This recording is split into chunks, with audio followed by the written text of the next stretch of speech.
오늘은 전남대병원 이비인후과의 양영채 교수님을 모셔서 소아의 수면 무호흡과 코골이에 대해서 더 자세하게 알아보도록 하겠습니다. 전남대병원의 최고 훈남 양영채 교수님을 소개합니다. 반갑습니다.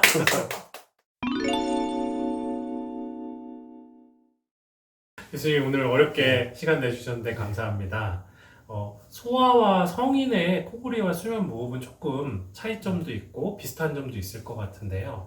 우선 증상이 소아의 경우에 성인하고 어떻게 다르고 어떤 특징이 있는지 좀 설명해 주시죠. 네, 성인 같은 경우에는 네. 이제 다들 잘 아시겠지만 일단 저녁에 잠을 못 자는 거잖아요. 네네. 저녁에 잠을 못 자니까 낮에 엄청 주무십니다, 이분들이. 성인들은. 막 네. 꼬박꼬박 졸고요. 이렇게 뭐 신문 읽다가도 푹 졸고, 영화 보다가도 푹 졸고, 특히 수업 들으면 많이 졸고. 네. 이러고요. 운전하다가도 졸아가지고 교통사고요. 네. 그래서 일반인들보다 수면무호흡 있는 환자들이 교통사고 한 10배 많이 난다 하잖아요. 근데 소아는 약간 달라요. 네. 소아들은 이게 왜 그러는지 밝혀지진 않았지만 제 개인적인 생각은 아마 소아는 원래 수면 시간이 좀 많아서 그런 게 아닌가 싶은데요. 얘네들은 낮에 막 꼬박꼬박 졸고 이런 게 아주 많진 않고요. 네. 이거보다는 산만합니다. 집중력 결핍. 네, 보통 그래서- 우리가 ADHD, 맞습니다. 과잉행동 집중력 결핍 증상이다. 네. 그래서요, 얘네들 같은 경우에는, 실제로 수면 무호흡이 있는 애들이 제 외래에 오면, 네. 막 제 거 이것저것 다 만져요. 막 제 거 음료수도 집어먹고. 네. 그런데요, 네.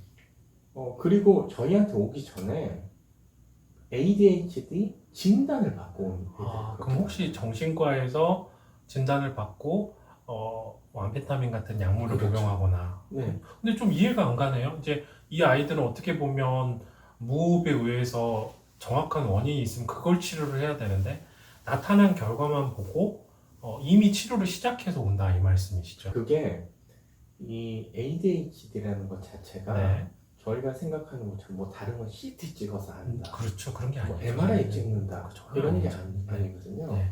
이게 애 증상을 보고 아는 그렇죠. 거고요. 표현력만 보고. 이게 증상이 겹쳐버리니까 네. 결국에는 ADHD로 진단이 돼버리는 거죠. 네. 네. 예, 그래가지고 보면요. 어떤 논문이 실제로 있냐면요. 소아 수면무호흡인 애들한테서 네. 이 ADHD하고 죄송합니다. 그냥 이어서 같이 가면 되는 그러니까요. 실제로 ADHD가 있다고 와가지고 저희가 치료를 해주잖아요. 네. 치료를 해주면 애들이 이 ADHD 증상이 없어집니다. 네. 아주 중요한 네, 이야기네요. 그래가지고요. 뭐 사실은 이게 제 피해인지 모르겠지만 제 환자 중에는요, 제가 치료를 해줘도 저한테 고맙다는 사람이 별로 없어요. 왜요? 이비인후과 환자 중에 죽는 환자가 없거든요. 그러니까 제가 살려준 환자가 없습니다. 반대로 말하면.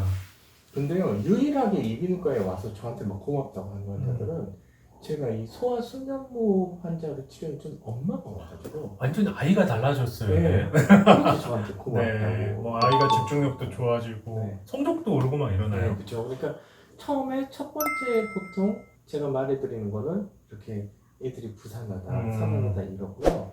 첫 번째 증상은 이거고 그 다음 나타나는 게 애들이 학업 능력이 조금 떨어집니다. 네, 그래서 이제 막 부모님들이 고민을 하실 때 이거 막 저한테 와서 물어보십니다. 교수님 이거 수술해야 돼요. 어쩌고 막 그런 분들은 보통 다른데 한 10군데 들렸다. 맞아요. 그러면 이제 저도 막 고민을 하다가 이거 하세요 마세요 해도 그분들 여기 와서 또 고민하거든요. 그러다가요 제가 결정적인 멘트가 있거든요. 이거 하면요 내가 갑니다. 오케이 날짜 잡읍시다.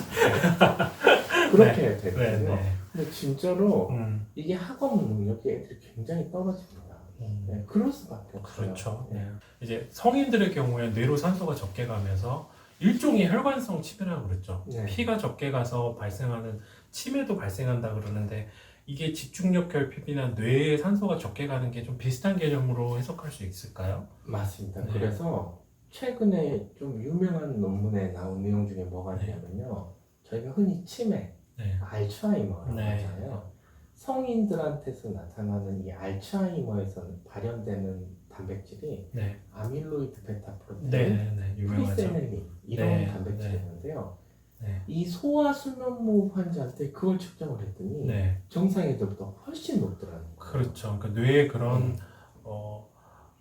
퇴행성 변화를 일으키는 단백질들 이런 표현형들이 많아진다는 거네요. 그렇죠. 네. 그랬는데 더 중요한 거는 걔네들을 치료를 해줬더니 치료하고 나서 이게 정상 수준으로 완전히 또 떨어지더라고요. 유의미한 결과네요. 네. 굉장히 중요하죠. 그런 면에서 이 정상으로 떨어뜨리는 게 중요하고 조금 이따 말씀드리겠지만 이 정상을 유지하는 거는 더 중요해요.